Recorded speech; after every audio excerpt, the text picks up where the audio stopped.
tura ti ne zmagaš, če si ti najboljši pred turom, kjer telo full energije porab, takrat se lahko sam zlomaš. Kvečemu moraš, recimo pomočnik bi rekel, sej on pa ne bo pokuril preveč, ampak ravno oni na koncu pokurijo ogromno energije, ker delajo ves čas na veter. Tukaj ima potem še en zelo zanimiv sklop bonus vprašanj, katera znanstvena...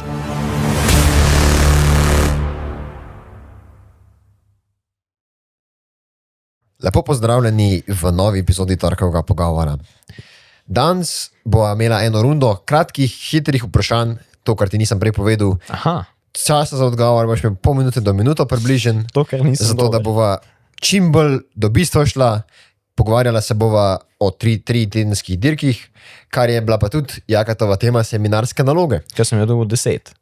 Evo, tako da bova kar začela. In najprej, kaj je tritedenska kolesarska dirka in zakaj je ravno 23-dnevni format tako izjemen za telo? Ja, 23 dni je, 21 etap, kronometri, gorske etape, hribovite, ravninske, 2 dneva sta za pauzo, mogoče 3, če poteka v kakšnih drugih državah. In logično je zelo zahtevna, zato ker pač ni enodnevna in se v bistvu ves napor se ti nalaga in to je pa zelo velik vpliv na telo, skratka, ja. Tako čist simpel rečeno, kaj je tritedenska dirka. Zdaj pa v povzetku svoje seminarske naloge praviš, da je prehrana ključna za uspeh na dirki, ne? Ja. Kjeri so 3 največji make or break faktori v teh 23 dneh dirke, še poleg prehrane? Poleg prehrane, poleg prehrane je spanje, en velik vpliv, pol v bistvu, vse se v bistvu vse skupaj povezuje, no? Ampak spanje, prehrana, pa regeneracija, recimo kakšne mrzle kopeli, kakorkoli, takoj po etapi in pa zelo pomemben je pri prehrani, predvsem kdaj kaj poješ, pa ta okna, predvsem po etapi, pa tudi, v bistvu ves čas, zelo pomemben timing, ki ga rabiš imeti. Ne samo koliko, količinsko, kdaj, to je tudi zelo pomemben. Bova se tega še pol kasneje dotaknila. Tlele na začetku pa še eno tako zelo zanimivo vprašanje. Zakaj je mogoče regeneracija pomembnejša od same moči na kolesu? Ja, to se velikrat omenja, da pač tura ti ne zmagaš, če si ti najboljši pred turom. Ker zelo odvisno od tega, kakšno imaš regeneracijo, pol ti si lahko nekje tle gor s formo in potem zelo hiter padaš skozi etape, ker se v bistvu trošiš preveč med samo etapo ali pa nekaj delaš narobe in potem na koncu, ko so tiste odločilne etape, kjer telo full energije porab, takrat se lahko sam zlomaš, enkrat, kar naenkrat, sploh, da bi bil prej lahko boljši, pa potem v tistih ključnih etapah ne zmoreš več zaradi regeneracije. Tako da ne zmaga tist, ki je na začetku najboljši. Zmaga tist, ki najbolj konzervativno dirka in pokaže v ključnih trenutkih največ. V redu. Kako so pa 3-tedenske dirke, ne vem, tur, razlikuje od enodnevnih ali pa enotedenskih dirk? Točno to, regeneracija. Regeneracija je pač najbolj pomembna, razlikuje se že v samem načinu dirkanja, malo bolj konzervativno vseeno, pa čeprav zdaj v zadnjih letih vidimo, da se dirka na nož od štarta do cilja, da so zelo velike povprečne hitrosti, pa še vedno je zelo različno, zato ker pač ti ne moreš, pa tudi mentalno imaš ti v glavi, naslednji dan bom počival cel dan, medtem ko tukaj pa na večdnevnih pa pač to ne gre. Vedno rabiš gledati naprej in ne moreš iti etapo po etapo, ker nekateri pravijo. Etapo po etapo. Moraš tudi naprej gledati, ne samo etapo. No, preden greva na naslednjo vprašanje, povem še to, da za dan smo pripravljenih 41 vprašanj, zdaj smo vprašali še 4.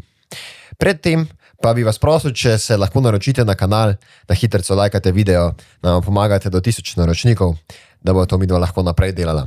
No, naslednjo vprašanje. Koliko kalorij lahko porabi profesionalec v povprečni etapi In kako se pol to spremeni, ker so težje gorske etape? Ja, to je zelo odvisno, kot si rekel. Od etape je odvisno. Zdaj, če je kilometer precej manj, to ni toliko velike porabe, ampak tudi odvisno od tega, kakšna vloga kot kolesar jo imaš. Recimo pomočnik bi rekel, sej on pa ne bo pokuril preveč, ampak ravno oni na koncu pokurijo ogromno energije, ker delajo ves čas na veter in še vedno rabijo pa pol na klanc prideti, kar pa je potem časovno daljš, še vedno kuraš enake energije, tako da pomočniki tudi velik. In odvisno tam, tudi do 8000 na etapo, oziroma lahko, mislim, tam okolo 8000, lahko tudi malo več, kar je ekstremno, zato ker če veš, da imaš naslednji dan še eno tako etapo, je to res težko nazaj pridobiti z nekim normalnim vnosom hrane. Ravninske pa tudi samo tam, če je kakšna krajša, tudi tam 3000, nič posebnega. Ja. Tako, relativno. Tle je potem eno zelo zanimivo vprašanje, kar mene od začetka že zanima. In to je, zakaj je porabe energije v 3. tednu višja kot v 1. tednu? Ja, zato ker imaš ti v bistvu ves čas tvoje telo je ves čas zmatrano.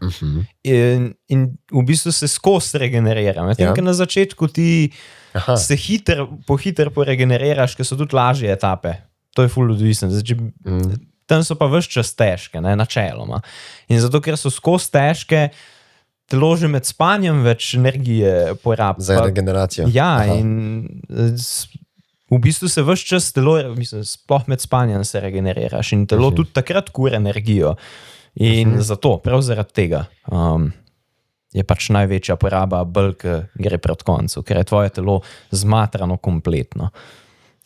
Kako pa glikogenske zaloge vplivajo na to, ali bo kolesar eksplodiral ali bo zdržal do cilja? To je pa tudi zanimivo vprašanje. Glikogenske zaloge, pač glikogen v jetrih pa v mišicah, v bistvu ti ogljikovi hidrati so ful pomembni, sladkorji, zato ker si ti v višjih conah, cona 3, cona 4, ki so pač najbolj pomembne, tudi kakšen šprint, ker ti zelo veliko glikogena pokur, ki pač ti iz maščob ne moraš dobiti toliko energije.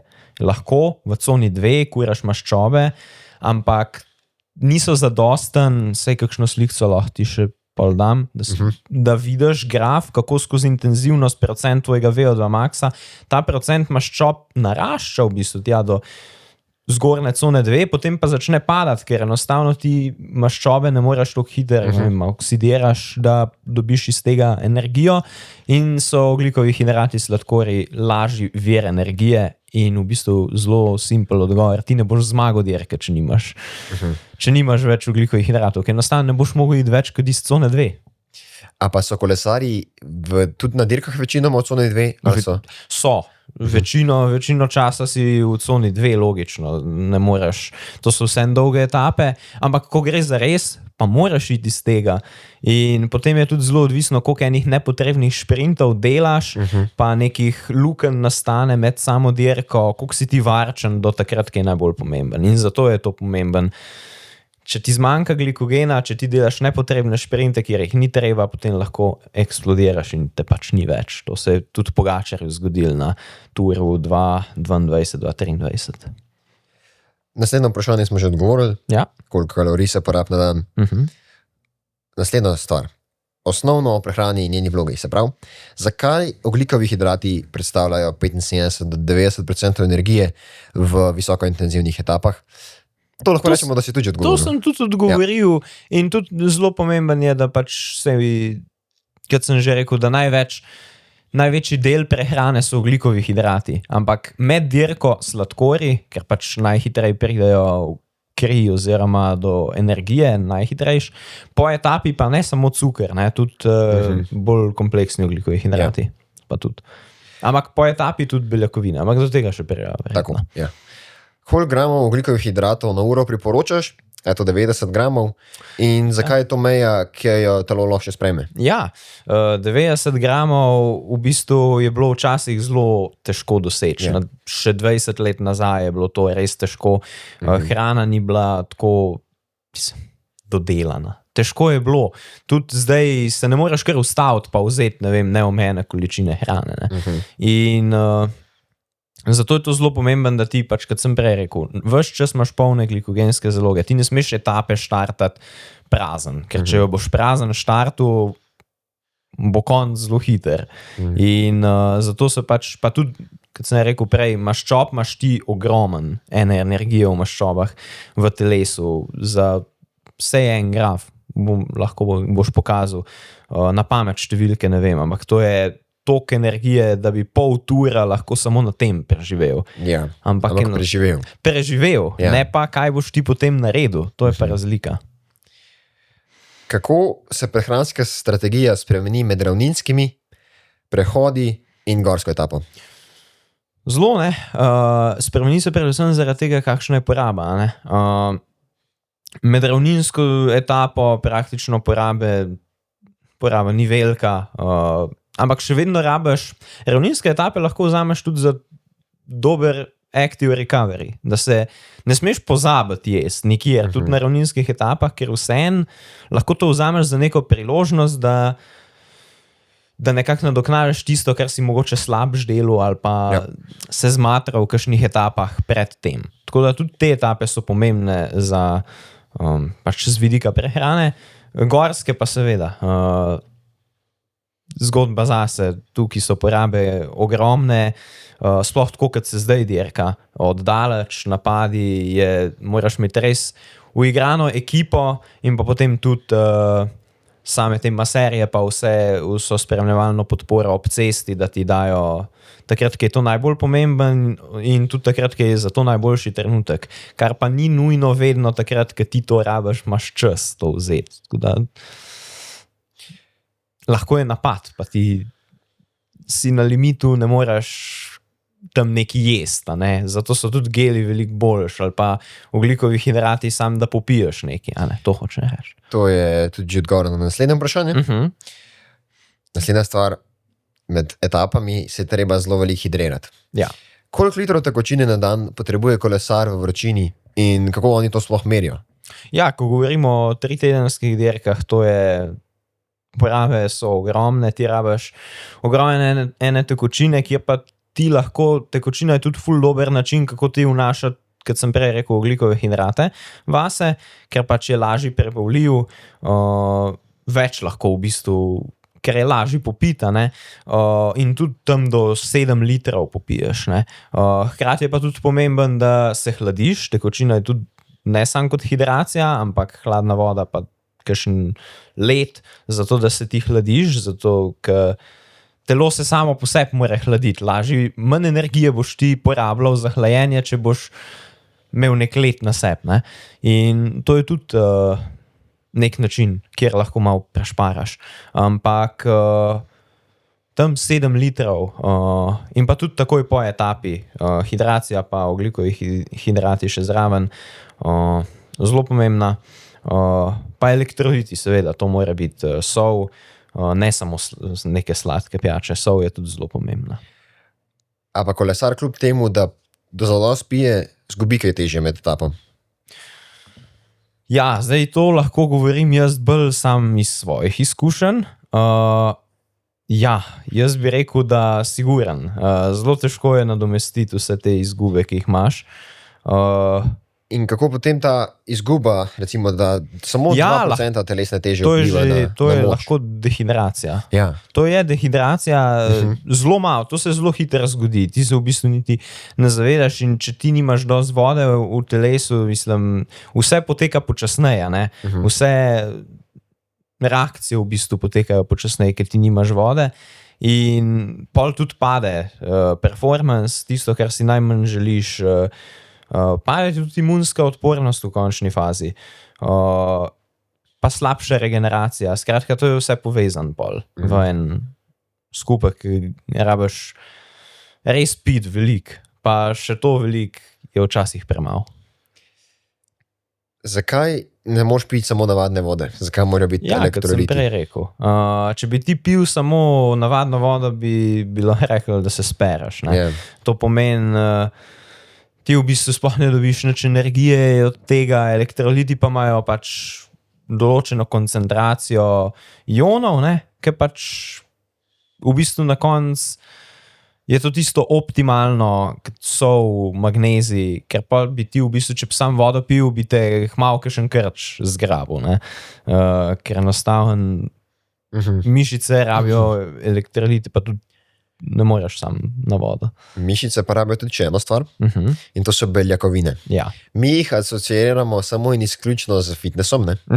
Ampak so tudi v kolesarstvu zelo pomembne. Ne? Zelo pomembne za regeneracijo. Ja. Zakaj pa beljakovine niso samo za mišice, ampak tudi za imunski sistem? Ja, ker hormonske ravnotežje, so tudi maščobe pri tem hormonskih ravnotežjih in take stvari, ampak niso samo za mišice, so za imunski sistem, pa hkrati so zelo pomembne pri regeneraciji. Ker ti v bistvu ne gradiš mišic med turom, ti jih kvečjemu kuraš, ne? Ko nimaš več ti ogljikovih hidratov, nekje mora dobiti energijo telo in zdaj, če jih ne more najti tam, bo šlo pa na nekaj drugega. In če ti tudi ne boš glikogenskih zalog zapolnil po dirki, v pol ure je to okno, ne? Precej krajše kot za beljakovine, bo tvoje telo šlo v bistvu tvoje mišice jest, v narekovajih. In potem bo iz tam dobil energijo. In ti v bistvu hočeš to preprečiti, ne gradiš novih mišic, tako kot v fitnessu, recimo. Tam je izključno to. Tukaj pa toliko dolg časa to obremenjuješ, da ne moreš ti nič graditi. Kvečemu moraš to ustavljati. In zakaj razgradno ustavljati? Zato, ker polimunski sistem tudi pade, ne? Ker pač v bistvu se ti vse poruši, ne? Kot sem rekel, vse povezan. Z beljakovinami se seveda ne ukvarjaš med dirko, ne? Med dirko ne. Koliko pa med dirko čisto nič. Beljakovin je priporočljivo med dirko na dan ali pa tako tudi splošno? Pa kdaj? Tam okoli 2 grama na kilogram telesne teže, lahko pa tudi več. Lahko pa tudi več, če do 2,5 tudi lahko. Za nekega tudi kolesarjev v končni fazi. Po dirki so najbolj pomembne. To okno ni zdaj pol ure, tako kot za ogljikove hidrate, ampak tam do 4 ure. Tako da za vsakega, ki gre malo na kolo, najprej mora cuker, pa kakšne testenine, pa hkrati pol dobiš v bistvu tudi beljakovine, recimo. Ja, zato je tudi ena stvar, še moja opaska, da je kolesarjem verjetno veliko lažje doseči vnos beljakovin, zato ker imajo veliko večjo prostor za energijo. Ne? Ker jaz zato, da dosežem svoje dnevne porabe energije, mi ni treba toliko veliko kalorij pojesti. In mora biti zato veliko bolj gosto beljakovinsko nasičena hrana. Ne? To je pa res. To si zelo dobro opazil. Je tukaj zelo dober point, ja. A pa lahko prevelik vnos beljakovin škoduje regeneraciji? Ja, jaz mislim, da ne. Ker v bistvu vse telo je narejeno tako, da absorbira in vzame tisto, kar rabi, tisto, kar pa pač ne rabi, pa... Ja, ampak je pa tudi tako, da ti beljakovin, med tem, če boš ti preveč cukra pojedel, ampak to zdaj pustimo, to med turom je težko. Ampak če boš ti preveč cukra pojedel, bo pač to telo shranilo in boš v maščobe šlo, ne? In pa se ljudje čudijo, zdaj cuker, ne, saj ne jem maščob, pa še vedno sem...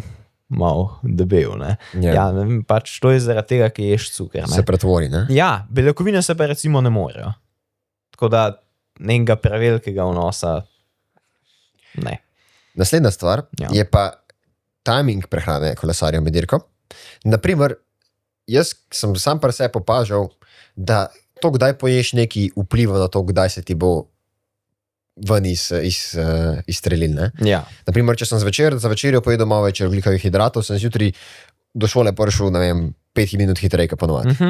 Ja, to je zelo pomemben. Ti v bistvu, ne vem zdaj, kje začeti, po etapi ali pred etapo. Začneva lahko s tem vprašanjem.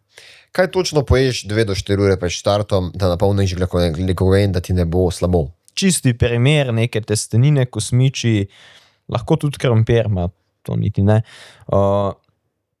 Riž, recimo, kakšne palačinke tudi lahko, imajo tudi beljakovine, ker beljakovine so tudi pomembne pred etapo. Med etapo se ne ukvarja z beljakovinami nič, ampak pred etapo pa tudi, zato ker vsak čas, etape moraš vedeti, so kar pozno v dnevu, se začnejo okoli 12.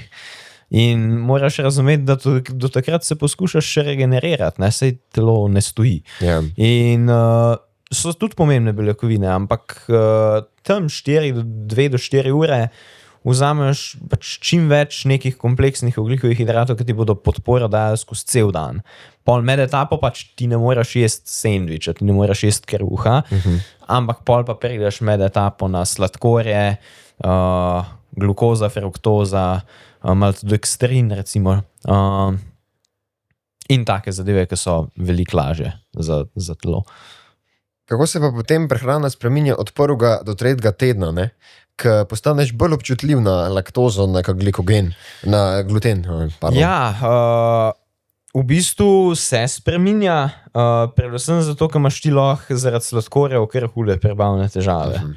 To se mogoče na začetku, ko tvoje telo še ni zmatrano, pa se z vsemi težavami ukvarja proti koncu. Ne? Na začetku si ti še svež, priješ, tvoje telo, nekako bi rekel, dela, pa ki je zaposleno z ne vem koliko stvarmi, regeneracija, drugo, tretje, je pa pol prehrana, res rabiš paziti, kaj poješ, pa kdaj poješ, predvsem kdaj poješ.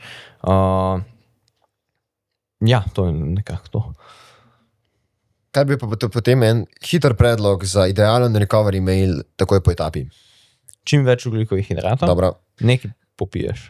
Dobro. Kako se izogniti hipoglikemiji? To ne vem, kaj je v zadnjih 30 minutah etape. Hipoglikemiji, to pomeni, da ti cuker pade. Okay. Hiper je, da imaš preveč. Rešitev je verjetno, da ga poje zadost. Ja, ampak tudi na začetku etape rabiš s tem začeti. Ker ti padeš, ne boš več mogel nadomeščati teh zalog. Ok. Ja. Zdaj greva pa v regeneracijo, pa v tvoj zaključek seminarske, potem bomo imela pa še eno dodatno kategorijo o primerjavi 3-tedenskih dirk z, naprimer, 3-tedenskim izletom po Evropi, kolesarskim. Ja. Zakaj je 24-urna regeneracija med etapami pomembnejša celo od prehrane? In a je res pomembnejša od prehrane? Ja, to je dobro vprašanje. Zdaj, regeneracija bolj... Težko je imeti eno brez drugega. Zelo težko. Ja. Mislim, eno brez drugega ne gre. Tako da... Čak, ti si vprašal pomembnejše ali... Ja. Ponovči še enkrat vprašanje. Zakaj je 24-urna regeneracija med etapami pomembnejša od same prehrane med etapo? Ja, je pomembnejša, čeprav spet, mislim... Ti me lahko dokažeš, da nimam prav? Ne, sej se strinjam. Okay. Sej se strinjam, zato ker ti pol v etapo sploh ne boš mogel štartati. Če ti nisi... Če ti vmes med obdobjem, ko ne dirkaš, ne delaš pravilno, ne ješ pravilno, ne spiš pravilno, potem tudi med dirko ne boš mogel nobenega rezultata pokazati. Ja. In zato bi rekel, da je to bolj pomembno. Ja, se strinjam, da je. Je pa oboje. V bistvu. Kateri 3 dodatki, poleg beljakovin pa ogljikovih hidratov, so najbolj dokazano učinkoviti za regeneracijo? Za regeneracijo. Ja, odvisno. Zdaj, magnezij recimo je zelo pomemben, ker mislim za regeneracijo. To, da ne pride do mišičnih krčev in takih stvari, pa tudi ostali ioni, natrij, vse to je zelo pomemben. Drugače pa tudi v zadnjem času mislim, da so rdeče pese. Ok, to so 3. Meni se zdi, da je to. Gre naprej. Ja, naprej. Kaj je največja napaka, ki bi jo, naprimer, amaterji naredili po regeneraciji, pa pri profesionalci nikoli? Lahko tudi mene pogledaš. Evo. Vprašam sam sebe. Direkt. Če sam sebe vprašam, je to tisto, ki prideš po etapi in je prva stvar, ki jo hočeš videti, kaj si naredil. In greš gledat pol ure, greš gledat tvoj performance na nek klanc. Zdaj, če naslednji dan ne boš nič delal, je to v redu, ampak če pa ti boš nekaj delal, če že govorimo o tem, je pa veliko bolj pomembno, da ti se najprej naješ, vse prepraviš tudi z mislimi za naslednji dan in potem analiziraš svoje zadeve. Medtem, ker tega profesionalci zares ne delajo ali pa delajo drugi namestnih. In prepravljajo plane. Se mi zdi, da je pa bolj, da ti narediš plan si za naprej, pa prej še nadomestiš tisto, kar si izgubil v dnevu. Da nisi tok samo rezultat, pa kaj sem naredil danes. Kaj je pri dirki najtežji? Vzdrževati telo, glava ali pa logistika? Misliš za amaterja tudi? Za amaterja je logistika katastrofa. Aha, na dirki. Ja, tudi tam je logistično kar težava. Sam to ni večinoma vloga kolesarja, ne? To ni vloga kolesarja. To je vloga ekipe. To je vloga ekipe. Tako da glava ali telo? Glava ali telo. Če govorimo o prehrani, je telo. Ampak včasih se je tudi težko prisiliti pojesti nekaj, kar rabiš, ampak ti ne paše. 10 jurjev kalorij na dan ni mal, ne? Ne, ni mal, pa želodec trpi, prebava trpi, težko se je prisiliti v nekaj, kar ne maraš, oziroma nočeš več. Ne. Recimo, sam primer, da sem šel maraton teč, pa vem, da moram več jesti, pa ne moraš, zato ker imaš želodec čist skrčen, sploh ne moraš nič vasedati. Pa bi mogel, ne. Pa bi mogel. To je zaključek tvoje seminarske naloge. Ja. Tukaj imamo pa potem še en zelo zanimiv sklop bonus vprašanj. Najprej pa primerjava z amaterskimi 3-tedenskimi turami po Evropi. Kako se organizacija prehrane pri profesionalcih, ki imajo avto s kuharjem, natančni geli, hladilniki, primerja z amaterjem, ki nima nič. Sam kolesarske torbe pa McDonald's ob cesti. Ja, tako kot si povedal, to je v bistvu res. Ne? Se sliši smešno, ampak pol, ki si tam, ni tako smešno, da je kar resnica. Težko je. Ti rabiš biti praktično za vse tista logistika, s tem se rabiš ti ukvarjati. Predvsem je pomemben dober plan, da se predvsem dobro poznaš, veš, kdaj kaj vzeti, koliko česa rabiš, kakšna je tvoja tura. Ti v bistvu rabiš zares bolj poznati sebe kot kolesar. Na profesionalni. Mislim, sicer ti ne gre verjetno toliko za rezultat, pa še vedno, rabiš se poznati, ker je vse na tebi. V bistvu je to. Ja, tako kot si omenil, bencinske črpalke, neki McDonald's, ne vem, ali Mercator, karkoli. Od nekje rabiš to vzeti. Znajdati se moš. Znajdati, predvsem z vodo je problem. To je tudi problem. Prejš na kakšno območje, ki ni nič vode na površju. Pa nočeš 10 litrov vode sabo operati, ne? Voda je težka, pa nič nimaš od nje. Čeprav imaš, ampak ti sam ne vidiš koristi vode. Naslednje vprašanje. A amater v 3-tedenski turi po Evropi potrebuje enako količino ogljikovih hidratov? Ne. Prvi odgovor, ne. Zakaj? Zato, da malo razložim. Zato, ker ni tako intenzivno. Cona 2. Večinoma. Tudi rabiš ogljikove hidrate, ampak koliko pa?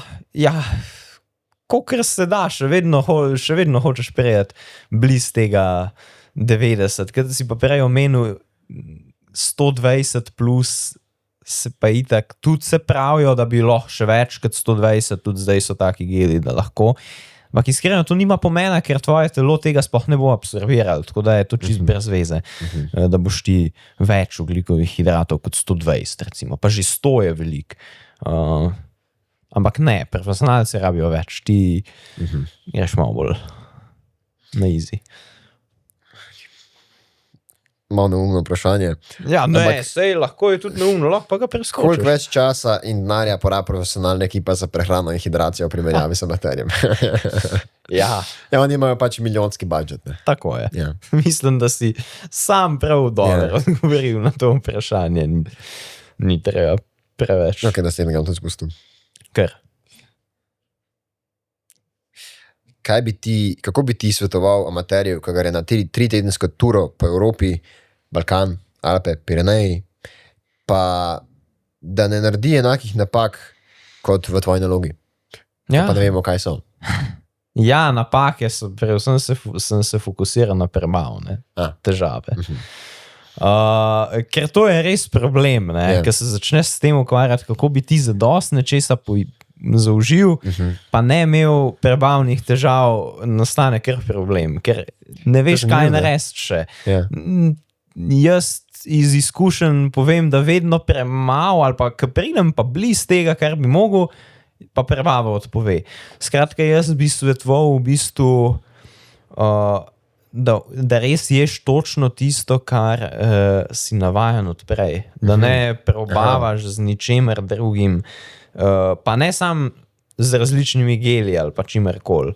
Da pač tudi okus je isti, ker to je lahko kar katastrofa. Se pravi špageti? Špageti zmagajo, ampak če bo zdaj imel cajt pa se ustavilo, ja. Če pa ne, pa ostanejo geli ploščice riževe ploščice. Ti priporočaš, da se eno obdobje za navajanje izkoristi. Ja, pa riževe ploščice so meni recimo osebno najbolj. Sej jih je težko za sabo nes, pa stopijo se ti. Pak jaz sem prvi Everesting naredil izključno na riževe ploščice pa špagete. Tako da očitno pomaga. Ok, spet eno retorično vprašanje. A je pri amaterjih hidracija večji problem, kot pri profih? Ja, je. No. Ja, točno tako. Je problem, sploh priješ nekam na Kras, pa tam, ker je neka suša, priješ do vodnaka, vodnak ni vode. In potem se lahko peleš naprej 50 kilometrov. Pa si še tak bučman, kot jaz, ker ti je pomemben aerodinamika in potem vzameš en bidon namesto dveh. Ker ne naredi nobene razlike. Nobene razlike, samo v teži. Veliko večje je v teži, kot v aerodinamiki. Evo, zdaj pa pridemo do mojega problema, ne? Koliko beljakovin lahko realno zaužije amater v primerjavi s profijem? Ja. Šejki, ne? Zelo velikih, v resnici zelo veliko zaužije, sploh te high protein napitki. Tega se tudi, kar jaz sam poslužujem, ker je zelo hiter. Pa efektiven, ne? Pa efektivno, pa zelo lahko dobiš zelo veliko. Ker zdaj sej so stvari, ki imajo zelo veliko beljakovin, ampak hkrati te pa vsekajo maščobe po drugi strani, ki jih ima verjetno tudi maščob veliko, če ima veliko beljakovin. Recimo sir, ali pa jajce, ali pa čeprav beljaki v jajcu tudi nimajo nič, so praktično samo beljakovine.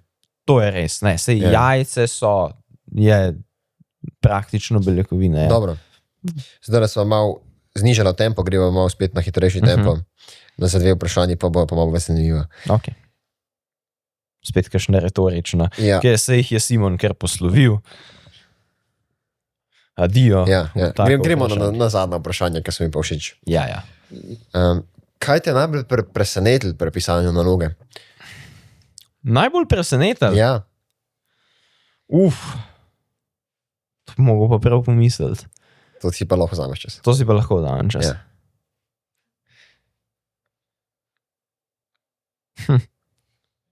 Najbolj me je presenetilo mogoče to,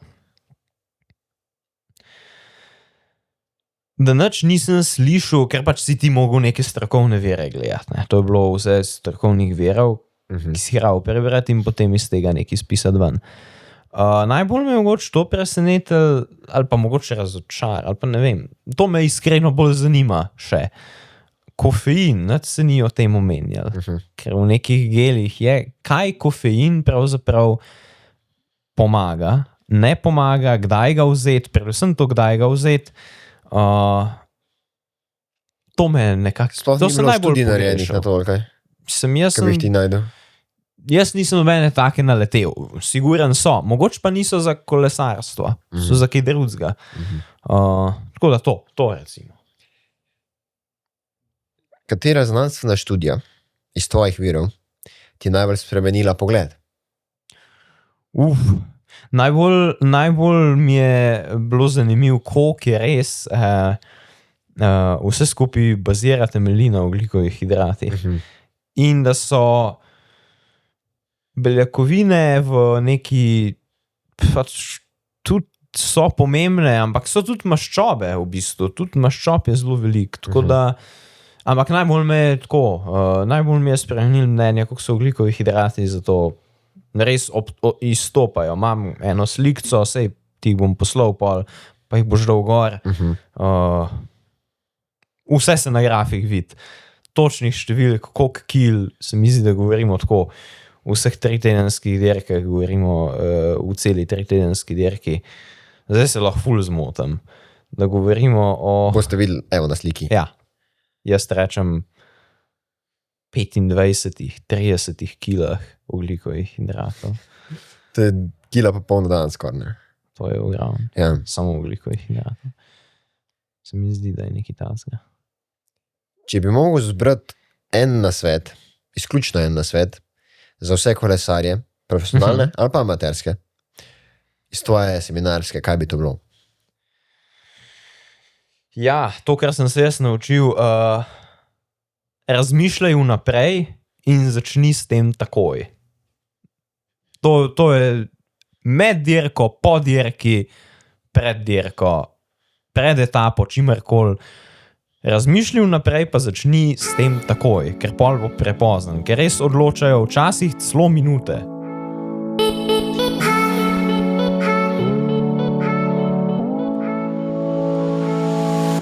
Dve vprašanje še imam, ne bi jih rad vprašal, nista bistveni. Tako da, hvala ti za danes, se mi zdi, da je bilo zanimivo. Ja. Pa se vidimo naslednji torek. Adijo.